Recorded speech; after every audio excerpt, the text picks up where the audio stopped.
figura do presidente Gilmar, ao CRA, ao Conselho Regional de Administração, pelo convite para estar aqui neste sábado, nesse bate-papo, nessa conversa com vocês. Para mim é uma satisfação muito grande estar aqui, é mesmo um orgulho estar aqui, nessa casa que eu estive há 25 anos atrás, quando eu me formei. Quando eu estava vindo para cá, estava fazendo a conta de formado. São 25 anos de profissão, de administração. Eu vim aqui me filiar ao Conselho há 25 anos atrás. E é um orgulho retornar a essa casa. Eu tenho muito contato, né? Hoje muito mais virtualmente do que presencialmente, como o mundo moderno manda, né? Mas é um orgulho muito estar aqui com vocês e parabenizar pelo que está sendo feito, o trabalho que está sendo feito com todos esses filiados, as iniciativas como essa que vocês estão fazendo, um minuto. Parabéns ao Conselho de Minas, atuante, muito mais atuante do que a gente vê por aí nos outros estados da federação. E é um orgulho para mim ser administrador, né? Nesses 25 anos, eu costumo dizer, tudo o que eu tenho, que não é tanto assim, mas tudo que eu conquistei, né, deve-se à profissão de administração, ao que eu fiz na minha profissão, que eu faço na minha profissão.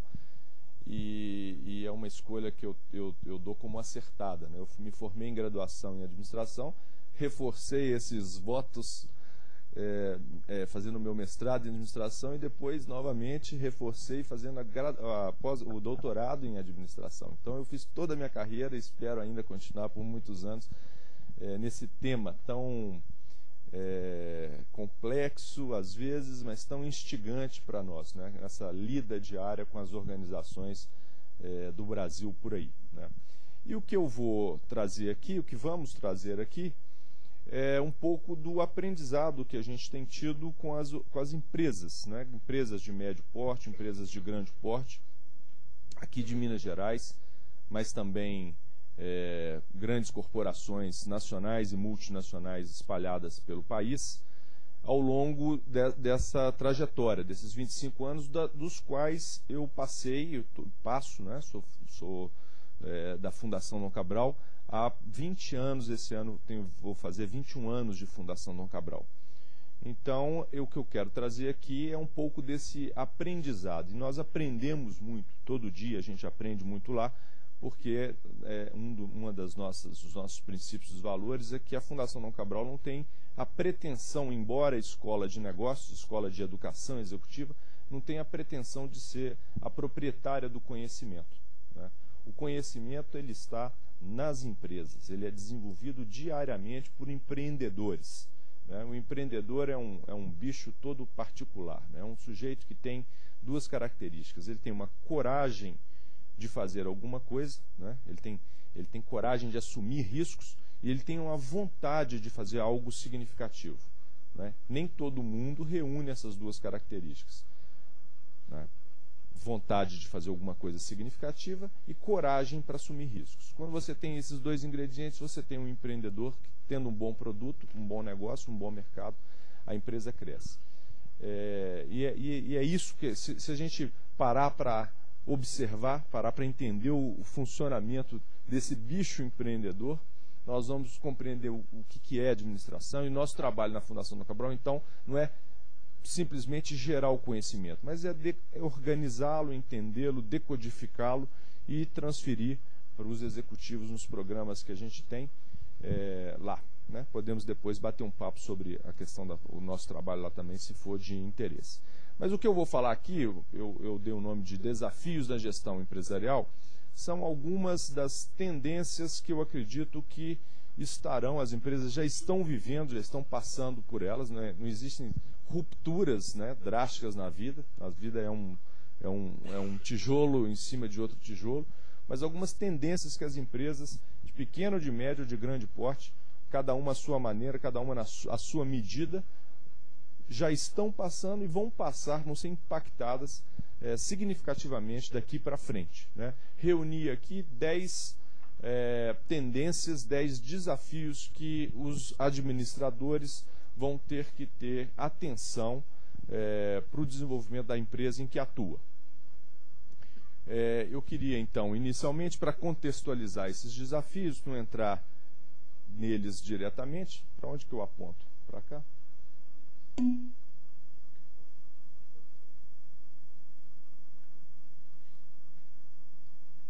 Falar um pouco do cenário no ambiente do negócio, apenas para contextualizar onde que esses desafios que as organizações, que as empresas que vocês trabalham, que vocês apoiam, que vocês ajudam, vão estar submetidas nos próximos anos, né?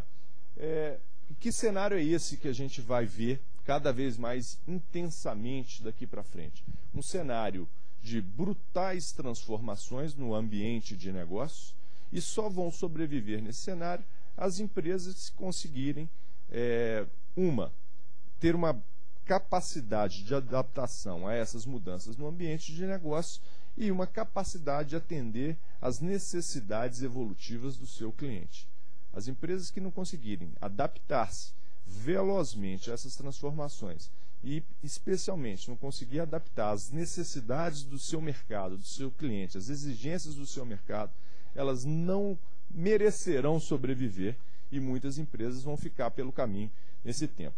Mas que cenário é esse? Primeiro, um cenário de forte crescimento, um cenário de um crescimento talvez nunca antes visto na história desse mundo, né? Um cenário de crescimento acelerado que o mundo está passando e que as organizações em particular vão ter que passar. Eu costumo dizer para os empresários que a gente trabalha lá, crescimento é hoje um imperativo, crescimento não é uma opção. Ou a empresa cresce, ou ela sucumbe. Mesmo que o empresário não queira crescer, ele vai ter que crescer para proteger o seu mercado, né? Aquela ideia, como Cristo já dizia, né?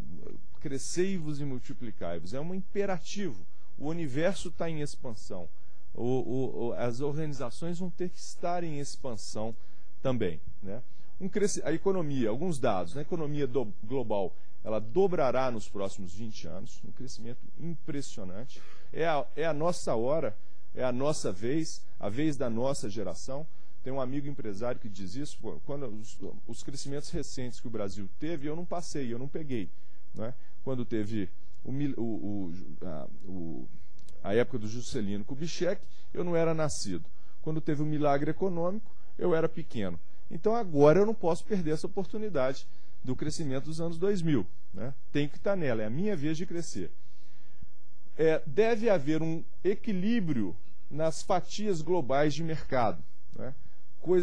Coisa que é muito importante para nós, Brasil, para nós, América Latina. Vejam que a gente vai ter aqui 29% desse pedaço do produto mundial, né? Isso significa muitas oportunidades de negócio, muitos empregos, né? Como a gente está vendo aqui, uma briga por talentos. O Brasil deve passar por um apagão de talentos, já está passando por um apagão de talentos, todas as organizações fazendo seus processos de trainees, buscando administradores e outras profissões também, fruto decorrente desse crescimento. Multiplicação das corporações com mais de 200 bilhões de dólares de receita. Um cenário contraditório, paradoxal às vezes, quer dizer, concentração, grandes empresas ganhando escala, até para ter poder de mercado, mas ao mesmo tempo criando oportunidades para o surgimento e emergência de várias empresas atuando em nicho, né? Para empresas de pequeno e médio porte, uma tendência possível é a de você ter que se filiar a grandes cadeias competitivas globais, seja parte de uma cadeia competitiva global. Provavelmente não vamos assistir uma empresa competindo com outra, mas cadeias competindo com cadeias. Então, a qual cadeia você pertence? A qual rede de empresas você pertence, né? Presença das empresas brasileiras no ranking das 500 maiores, coisa que eu nunca tinha visto isso, em 25 anos eu nunca tinha visto isso. Hoje a gente já vê bancos, Bradesco, Itaú, Petrobras, Vale do Rio Doce, né, Gerdau, Natura, as empresas aparecendo brasileiras, várias delas, se não me engano são 27 empresas brasileiras aparecendo no ranking das 500 maiores. Isso é um dado muito significativo, expressivo para a gente, porque isso leva a economia, né? Leva todo agregado o setor produtivo e uma maior expressão do setor de serviços, também como